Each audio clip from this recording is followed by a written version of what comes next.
Dari sisi aktivitas yang dilakukan antara pedagang dan seorang pengusaha, maka sejatinya mereka sama-sama melakukan aktivitas menjual produk. Pengusaha dan juga seorang pedagang sama-sama membutuhkan konsumen, mereka sama-sama berinteraksi dan berhubungan dengan konsumen mereka dengan cara mereka masing-masing. Tanpa aktivitas menjual produk, tanpa adanya konsumen, maka pengusaha ataupun pedagang sama-sama akan mati. Selain menjual produk, para pengusaha punya 3 aktivitas lain, sementara para pedagang jarang melakukan hal ini. Para pengusaha tidak hanya sekedar fokus menjual produk, namun lebih dari itu, pengusaha fokus untuk membangun sebuah sistem. Pada akhirnya, sistem inilah yang kemudian akan berjalan secara otomatis dan memberikan keuntungan yang sangat luar biasa besar kepada para pengusaha. Jika hari ini Anda adalah seorang pedagang dan mulai berpikir ingin menjadi seorang pengusaha, maka jangan berhenti hanya pada menjual produk. Mulailah berpikir untuk membangun sebuah sistem. Mulailah berpikir bagaimana caranya mendelegasikan pekerjaan kita kepada orang lain. Bagaimana caranya mengatur sebuah alur yang baik dalam proses pengawasan. Mulailah menerapkan sebuah prosedur dalam menjalani pekerjaan. Mulailah tetapkan standar dalam menjalani dan menyelesaikan sebuah kegiatan.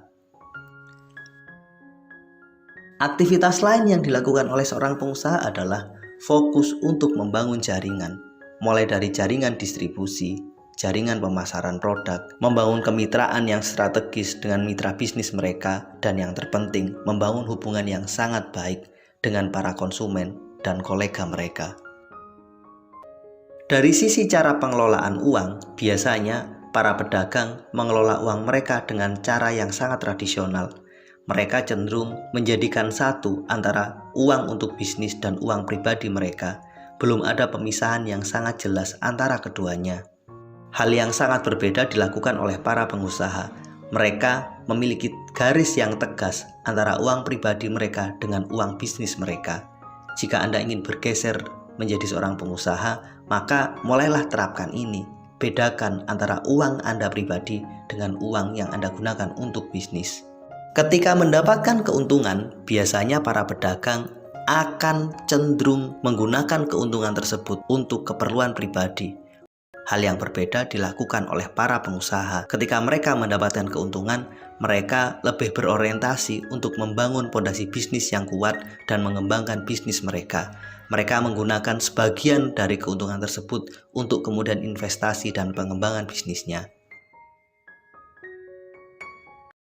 Dari sisi tujuan, para pedagang dan para pengusaha sama-sama memiliki tujuan untuk mendapatkan keuntungan. Sama-sama punya tujuan untuk meningkatkan volume penjualan. Bedanya, para pedagang terkadang mereka tidak peduli dengan caranya. Mereka lebih fokus bagaimana hari ini saya menjual banyak dan hari ini saya dapat keuntungan. Sementara para pengusaha, mereka menempuh cara yang sedikit berbeda. Mereka lebih fokus bagaimana melayani konsumen, memberikan kepuasan kepada para konsumennya, dan menjaga standar dan kualitas produknya.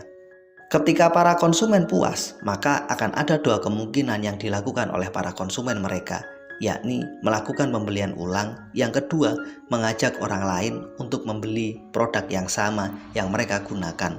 Maka disinilah orientasi utama para pengusaha. Mereka berusaha untuk meningkatkan keuntungan bisnisnya lewat jalur ini dengan cara menjaga kepuasan konsumen. Terkait dengan kualitas produk, terkadang para pedagang belum benar-benar mampu menjaga standar dan kualitas produknya.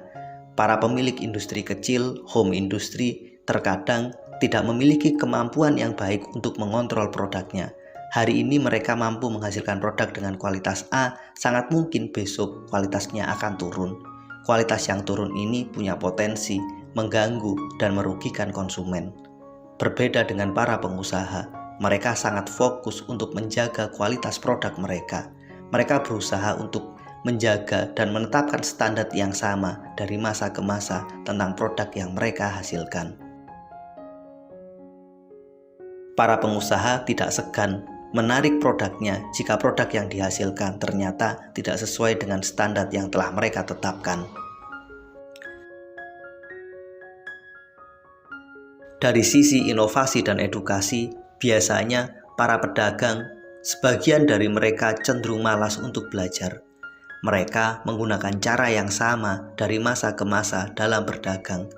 Inilah bukti kalau mereka sangat malas dalam belajar. Sementara para pengusaha, mereka sangat sadar bahwa dunia berubah. Mereka harus melakukan transformasi, mereka harus melakukan inovasi. Cara agar terus mampu bertransformasi, cara agar selalu mampu berinovasi, mereka selalu belajar. Dengan terus belajar, mereka akan mendapatkan pengetahuan yang selalu baru. Mereka akan memiliki kemampuan untuk melakukan adaptasi dan perubahan terhadap kondisi yang mereka temui. Mereka sangat sadar kondisi hari ini dengan 10 tahun yang lalu pastilah berbeda.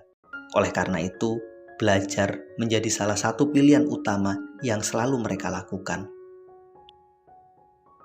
Jika hari ini Anda serius ingin menjadi seorang pengusaha, maka jangan lelah untuk belajar, jangan lelah untuk melakukan transformasi, jangan lelah untuk terus beradaptasi. Tanpa proses belajar, tanpa proses transformasi, tanpa kegiatan inovasi, sangat mungkin kita akan hancur.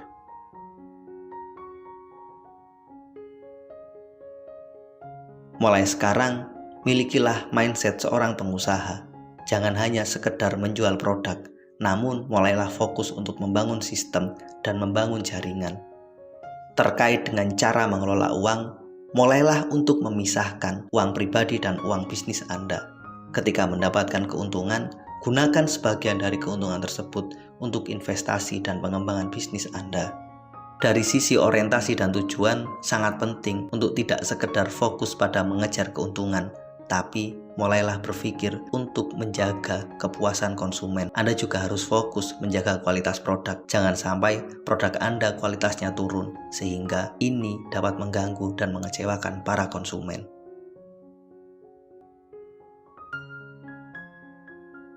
Itulah pemaparan ringkas tentang perbedaan yang mendasar antara seorang pedagang dengan seorang pengusaha. Mudah-mudahan video ini bermanfaat. Sampai ketemu pada video kami berikutnya. Terima kasih telah menonton. Assalamualaikum warahmatullahi wabarakatuh.